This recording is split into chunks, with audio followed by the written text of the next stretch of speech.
विश्वम दर्पण दृश्यमान नगरी तुल्यम निजांतर्गतम पश्यनात्मनि मायया बहिर्बोधभूतं यथा निद्रया या साक्षात् कुरुते प्रबोध समये स्वात्मानम् एवाद्वयम् तस्मै श्री गुरुमूर्तये नम इदं श्री दक्षिणामूर्तये वसुदेवसुतं देवं कंसचाणूरमर्दनं देवकी परमानंदं कृष्णं वंदे जगद्गुरुं नारायणं नमस्कृतं नरं चैव नरोत्तमं देवीं सरस्वतीं व्यासं ततो जयमुदीरयेत्। ओम। इसमें क्या दूसरे अध्याय का 59 श्लोक 59वां श्लोक क्या क्या इसमें है, विषयाः विषयाः विनिर्वर्तन्ते ही निराहारस्य देहिनः रसवर्जम रसोऽप्सस्य परम दृष्टवः निवर्तते ही। ठीक है, रूप रस आदि इंद्रियों का आहार ग्रहण न करने से पुरुष के विषय, ठीक है, तो निवृत्त हो जाते, परंतु उनका रस मतलब उसमें राग निवृत्त नहीं होता, किंतु बोधवान का तो स्वरूप साक्षात्कार होने से राग निवृत्त हो जाता है। ठीक है, मतलब विषय वही है तो बंधन के कारण हो, और विषय तभी बांधते जब उसमें सत्यत्व सुखत्व और रमीणत्व बुद्धि हो। विषय में विषयों में जिसकी सत्यत्व रमीणत्ववादी बुद्धि है उसे विषय नहीं बांध सकते। ठीक है, उसकी दृष्टि में तो विषयों की सत्ता ही नहीं है। ठीक है, कहने मतलब ये श्लोक आया, इसका ये अर्थ हुआ, लेकिन होता क्या है, मान लीजिए हैं, ये नहीं समझ लेना कि मन को ठप करके बैठ गए और बाबा जी 3 दिन समाधि में रहे, ठीक है, 9 महीने समाधि में, 12 वर्ष की समाधि में रहे। ऐसा वर्णन आता कि 10-10 हजार वर्ष समाधि में रहे और निकलने के बाद बोले वही घोड़ा। सुना ही होगा आप लोगों ने। भाई क्योंकि घोड़े के प्रति राग था तो घोड़ा मांगने के लिए राजा के दरबार में समाधि लगाई, मन ठप हो गया, जब समाधि टूटी बोले भाई घोड़ा कहाँ है मेरा, समझ में आ गया है। जैसे क्लोरोफार्म कोई सुंघा दे बेहोश हो जाओ, लेकिन जैसे जब थोड़ी देर के लिए, उसके बाद जब उठोगे तो फिर आपको वही सब दिखाई देने लगेगा, वही संसार वापस आ जाएगा। ठीक है, तो यहाँ निराहार शब्द का क्या अर्थ है, तत्व ज्ञान रहित। यदा संहरते चायम कूर्वो अंगानी व सर्वसाहा। ठीक है, अब इसमें यहाँ पर क्या है, क्या करना है, बोले निराहारस्य देहिना। जब मनुष्य निराहार हो जाता है, निराहार का मतलब ये एकादशी के दिन कोई कोई निराहार रहते तो कोई निराहार नहीं, तो वे तो निराहार नहीं शुभाहार रहते हैं। अगर रोज रोज एक छटाक घी पेट में जाता है तो एकादशी के दिन पाव भर घी पेट में चला जाएगा, नहीं है। मतलब तन मन पावन करना एकादशी। तो यह जो है ये जो तन मन पावन करना एकादशी है। ठीक है, माने जो शब्द आते हैं ये संस्कृत में एक आहार एक व्यवहार, आहार बाहर से आता है और व्यवहार भीतर से निकलता है। तो ये जो बोलना जो है उसको व्यवहार बोलते हैं और जो खाना जो है उसको आहार बोलते हैं। ठीक है, आहार के विपरीत जो व्यवहार है, जैसे हम लोग बोलते हैं ना, ये बोलना क्या हुआ, बोलना व्यवहार है। व्यवहारण बोलना जो खाया हुआ पहले से रहता है उसी को तो करते हैं ना, जो पचा लेते हैं। तो आहार का देखो, आहरण, आहरण माने संग्रह, जीवन निर्वाह के लिए जो संग्रह करते हैं भीतर अपने में, उसको आहार बोलते हैं। मतलब श्री रामानुजाचार्य महाराज ने आहार शब्द का तो बहुत अच्छा शब्द बोले, एक है ना, जैसे आहार शुद्धो सत्व शुद्धि, सत्व शुद्धो ध्रुवा स्मृति, स्मृति लभ्ये सर्वग्रंथी नाम विप्रमोच्छा। ये जो श्रुति है छांदोग्य श्रुति, छांदोग्योपनिषद, ये तो श्रुति है कि जब तुम्हारा आहार शुद्ध होगा, माने भोजन शुद्ध होगा, तब चित्त शुद्ध होगा। आहार शुद्धो सत्व शुद्धि, और सत्व शुद्धो ध्रुवा स्मृति ही। ठीक है, तब चित्त की शुद्धि होगी, तब परमार्थ की प्रस्मृति होगी, और जब स्मृति का लाभ होगा तब ग्रंथों का विप्रमोक्ष होगा। चिज्जड़ ग्रंथि जो है वो खुलेगी, मैं तो ब्रह्म ही था, इस स्मृति का जब लाभ होगा तब चिज्जड़ ग्रंथि है वो टूट जाएगी।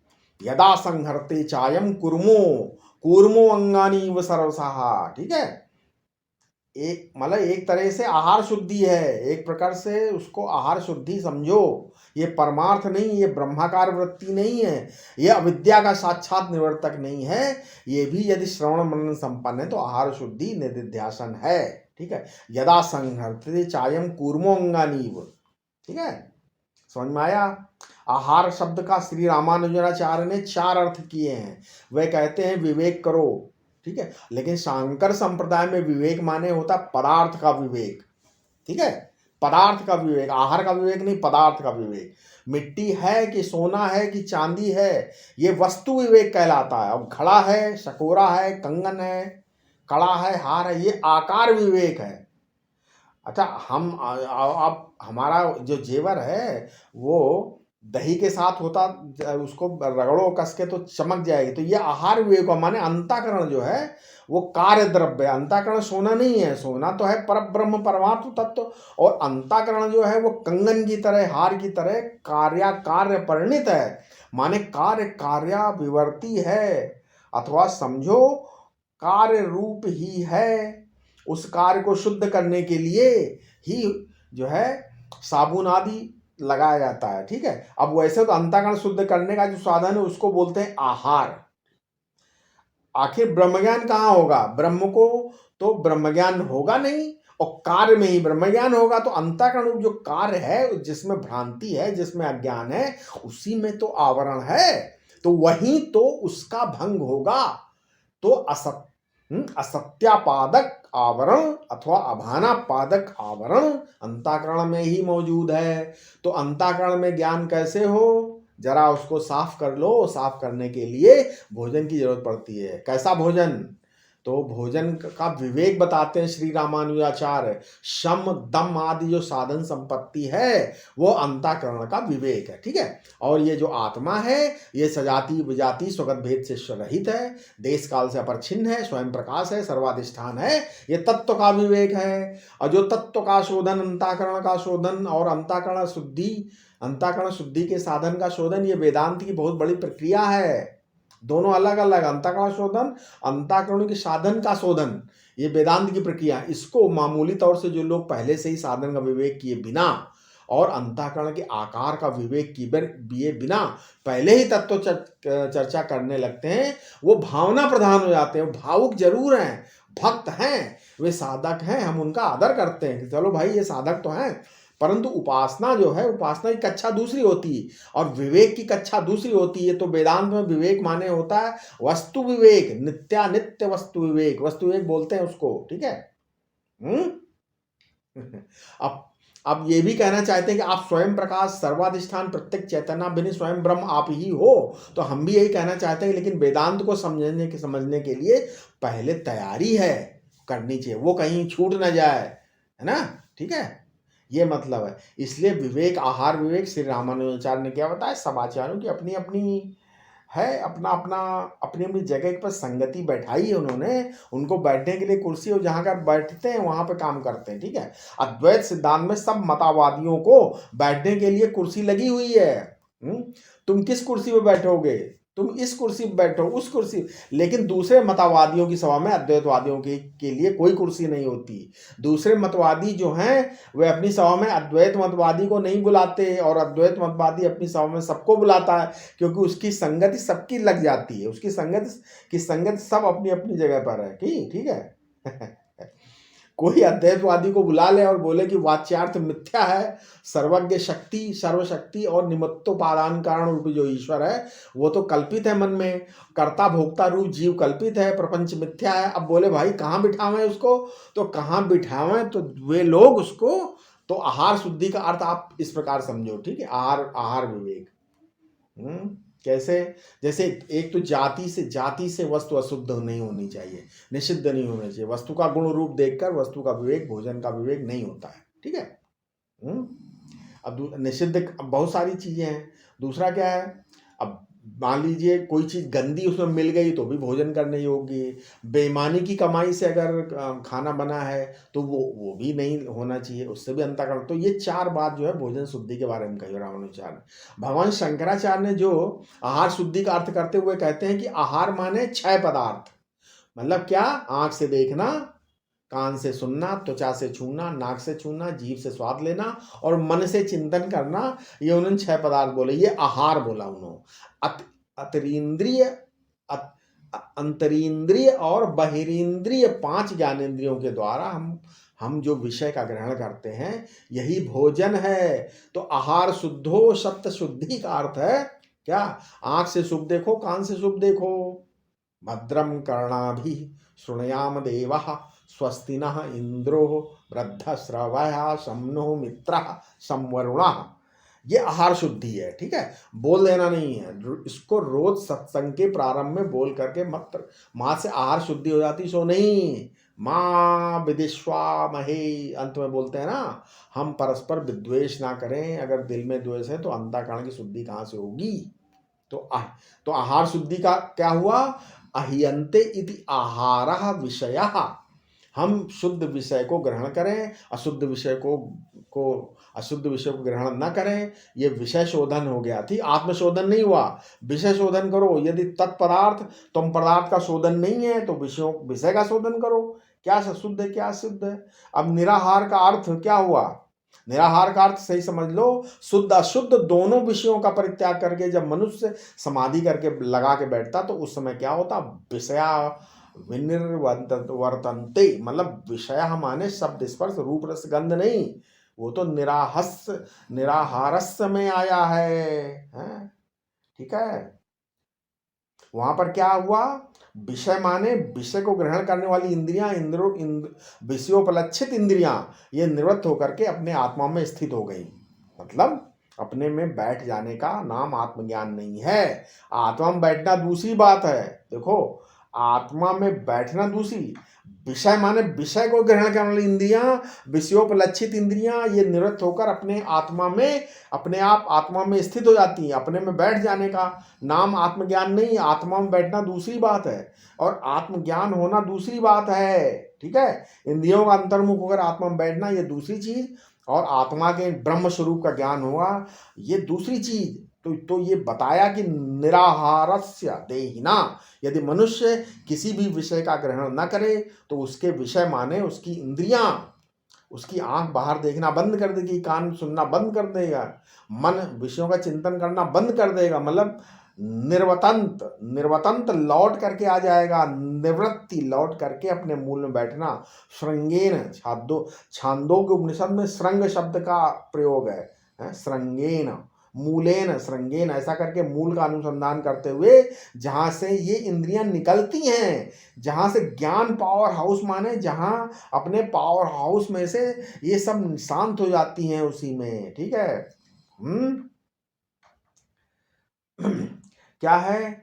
अब पहले के महात्मा लोग ऐसे बोलते थे। आजकल के लोग जो काम करते हैं वो बोलने में शर्माते हैं, और पहले के फक्कड़ लोग बिना शर्म के लिए ही कुछ भी बोल देते हैं। मन की क्या हालत है, ये मनोवृत्ति का वर्णन है, ठीक है। विषया इंद्रियाणि विनिर्वतन्ते, विषय शब्द का अर्थ शंकराचार्य ने इंद्री किया है। ये बड़ा प्रमाणिक अर्थ है भाई। विषय माने इंद्रिय, निवृत्ति किसकी होती? माने हमारा जो मन है ना, जैसे घड़े की याद की, घड़ा देखना है घड़े को, तो मन जो है वो हृदय गोलक में से आंख में आया और आंख में से उसने घड़े को ग्रहण किया। तो ये क्या हुआ? ये मन की प्रवृत्ति हुई। प्रवृत्ति हुई माने दिल में से दिल निकलकर आंख में आना, आंख में से निकलकर बाहर जाना। तो ये जाना है सो प्रवृत्ति, और घड़े में से निकलकर आंख में आना, घड़े से लौटकर आंख में आना, आंख में आया, आंख से लौटकर दिल में आया, इसका नाम निवृत्ति है। तो विषया विनिवर्तन्ते किंतु रसः न विनिवर्तन्ते हैं। रसः राग जो है ये बहुत बढ़िया है, राग चीज है। क्या? खीर की याद भूल गए, परंतु खीर के स्वाद में जो आसक्ति है वो नहीं छूटती। सो जाने पर खीर की याद नहीं रहती है ना, धन की याद नहीं रहती ना। तो याद छूट जाने से क्या राग छूट गया? नहीं, वो तो पहले दिन जैसा राग था, ठीक है, वैसा ही सोकर जब उठेंगे तब भी वैसा ही राग होगा। तो राग की निवृत्ति जो है वो बैठने से नहीं होती। राग की निवृत्ति तत्वज्ञानी वह है जो बैठा हुआ भी है और उसका राग निवृत्त हुआ। और जो अज्ञानी है वो क्या है, वो बैठा हुआ तो है परंतु राग की निवृत्ति नहीं हुई। रस वर्जम, अच्छा जो वही बात बताओ जिससे राग मिटे। राग कैसे मिटेगा, तो उसके लिए ज्ञान चाहिए। रसो अप्यस्य, अप्यस्य परम द्रष्टवा निवर्तते, मतलब जब परमात्मा का साक्षात्कार होगा, हो जाएगा, निराहार निराहार होगा, निसंकल्प होगा, निर्विचार होगा, समाधिस्थ होगा। ये रस निवृत्ति का मुख्य साधन नहीं है। रस निवृत्ति का मुख्य साधन है परमात्मा का ज्ञान। मत्वा धीरो हर्ष शोको जहाती ही। ठीक है, जब परमात्मा का दर्शन होता है तो हर्ष, हर्ष का कारण राग, हर्ष शोक का कारण राग द्वेष जो है सो, ठीक है। अब पंचदशी में लिखा है रागो लिंग अबोधस्य, मतलब पंचदशी में ने कहा है, पंचदशी कार ने कहा है विद्यारण्य स्वामी ने कि अज्ञान की पहचान बताएं। बोले अज्ञान की पहचान क्या है, राग द्वेष है, ये उन्होंने बोला। उन्होंने बोला रागो लिंग अबोधस्य चिंतव्याम भूमसि कुतः सादर दावस्य यस्याग्नि कोटरे तरो। ठीक है, वहां रस शब्द जो है वो राग वचन है। भगवान शंकराचार्य भगवान रस शब्द का अर्थ बोले रसज्ञ, रसिक शिरोमणि, ये सब क्या है, रसज्ञ, रसिक शिरोमणि। यहाँ राग का वाचक शब्द है रस। तो बोले रस वर्जम रसो अप्यस्य परम दृष्टवा निवर्तते, मतलब इस श्लोक पर एक सूत्र है। शांडिल्य, महर्षि शांडिल्य भक्ति दर्शन में एक सूत्र है, इसमें बोले उन्होंने लिखा है रस रस शब्दाच रागा।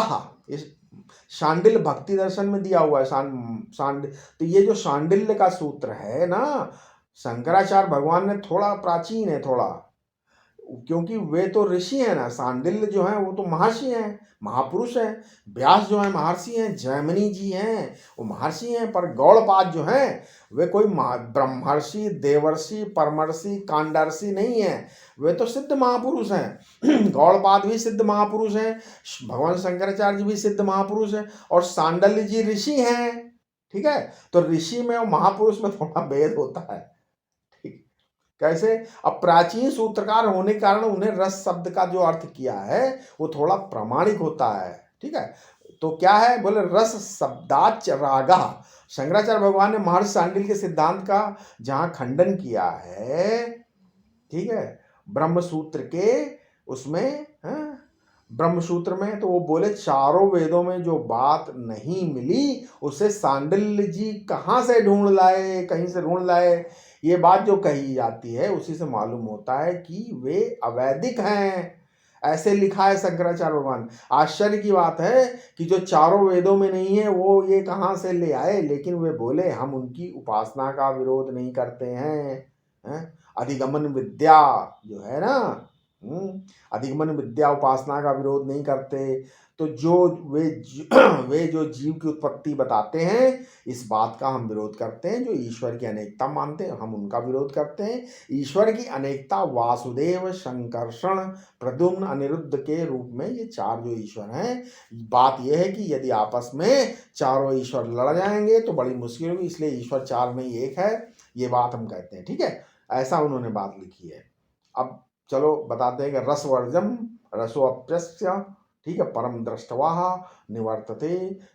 रस शब्दाच रागा, राग की निवृत्ति नहीं होती। परमात्मा का जो साक्षात्कार हो जाएगा तब ज्ञान का जो शुद्ध स्वरूप है परमात्मक उसका बोधक हो गया ना। तो मालूम पड़ेगा कर्म और भोग का संस्कार चेतन में कहीं नहीं पड़ता। वो तो चेतन अपने को शुद्ध चेतन न जान करके, ब्रह्म न जान कर ही कर्म का संस्कार ग्रहण करता है। असल में चेतन धातु ऐसी जिसके साथ राग द्वेष के संस्कार का संबंध नहीं जुड़ता, इसलिए उसका दर्शन होता है तब परम दृष्टवा निर्वर्तते, परमार्थ का साक्षात्कार होने पर हो जाता है। ठीक है, पर माने आत्मा, परम आत्मानम दृष्टवा यास रसो अपि निवर्तते।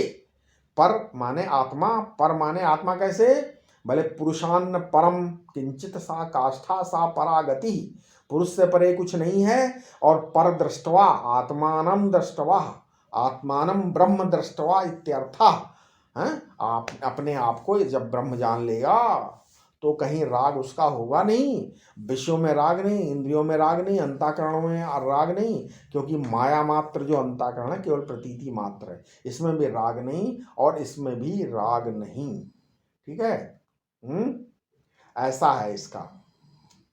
अब अब ज्ञानदेव जी महाराज तो मजेदार गीताकार है ना, गीता के ऐसा ऐसा रोचक बोलते हैं क्योंकि वे लेखक नहीं बोलक हैं। अब ज्ञानदेव जी महाराज ने गीता लिखी नहीं है, वे तो सभा में बोलते गए और निवृत्तिनाथ महाराज को सुनाने के लिए वे जो बोलते थे वो ओवी जो तुकाराम जी के अभंग हैं, ज्ञानदेव जी की ओवियां हैं, तो जो ओवी बोलते थे वही लिखी हुई है।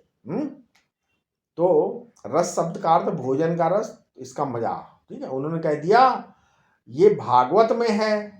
तो ये जो लोग महाराष्ट्र के संत हैं, समर्थ रामदास जी, ज्ञानदेव जी, तुकाराम जी, संत एकनाथ जी, ये लोग भागवत संप्रदाय के, तो ये कहते हैं कि भागवत में ये श्लोक है। ठीक है, श्रीमद् भागवत की एकादश स्कंद में एक श्लोक आता है, बोले इंद्रियाणी जयंत्याशु निराहारा मनीषण वर्जित्वा तू रसनम तन्नि तन्निर्तन्यस्य वर्धते।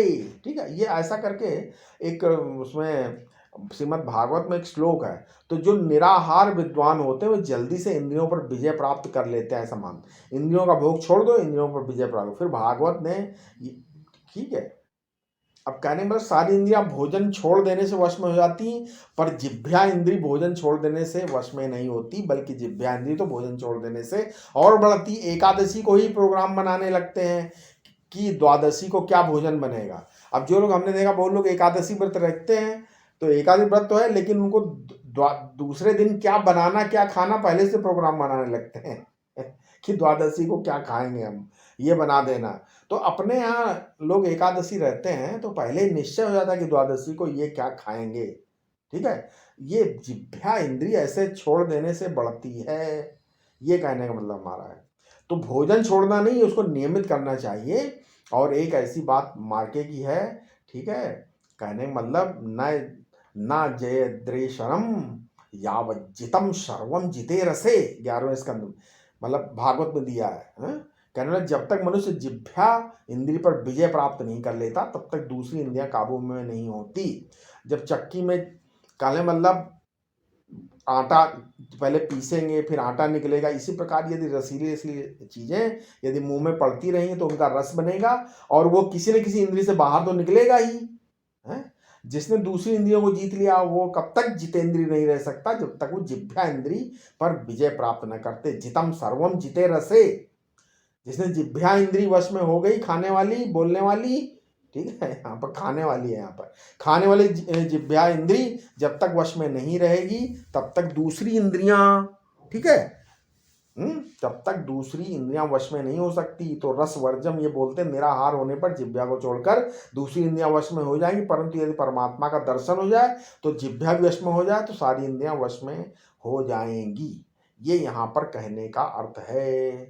ठीक है, अब इसके बाद हम इसके आगे अपने अगले वीडियो में बताएंगे। ठीक है, ठीक है, कृपया इस चैनल को सब्सक्राइब करें और इसको लोगों तक साझा करें। ठीक है, ओम शांति शांति शांति।